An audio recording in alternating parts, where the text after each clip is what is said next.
रविवार को रेलवे विभाग के द्वारा छात्रों की सुविधाओं का ध्यान रखते हुए नीट के एग्जाम के लिए विभिन्न रेलवे स्टेशनों से कई ट्रेनें चलाई गईं। उसी के उपरांत कोसीकला रेलवे स्टेशन से भी विभाग के द्वारा ईएमयू लोकल ट्रेन चलाई गई, जिसमें 10 छात्र यात्री नीट के एग्जाम के लिए दिल्ली के लिए रवाना हुए। इस दौरान रेलवे के आरपीएफ एवं जीआरपी पुलिस के अधिकारी एवं कांस्टेबल स्टेशन परिसर पर तैनात नजर आए। वहीं सभी छात्रों ने ट्रेन की टिकट खरीदा।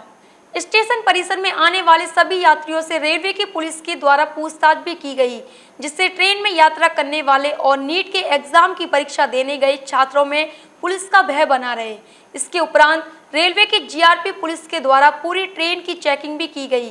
नीट की परीक्षा के लिए चलाई गई ट्रेन को लेकर परीक्षा देने जाने वाले छात्रों ने रेलवे विभाग की सराहना करते हुए जानकारी दी। उत्तर मध्य रेलवे के द्वारा आज कोसीकला स्टेशन से निजामुद्दीन तक के लिए नीट एग्जाम देने के लिए लोकल स्टेशन चलाई गई है, जिससे मैं आज पेपर देने जा रहा था। मुझे सोई सूचना मिली आज, जो बहुत अच्छा कार्य किया रेलवे ने, और मैं उनसे निवेदन करूंगा कि इस गाड़ी को रेगुलर कर दिया जाए, कम से कम टाइमिंग बहुत अच्छी है इस गाड़ी की। तो अभी कोई यात्री है कि नहीं? कोई अभी मुझे तो कोई दिख नहीं जा रहा, मैं अकेला यहाँ पे। कोई पुलिस व्यवस्था कैसी है यहाँ पर? बहुत अच्छी है, गेट पर है, सारी सुविधा ठीक है।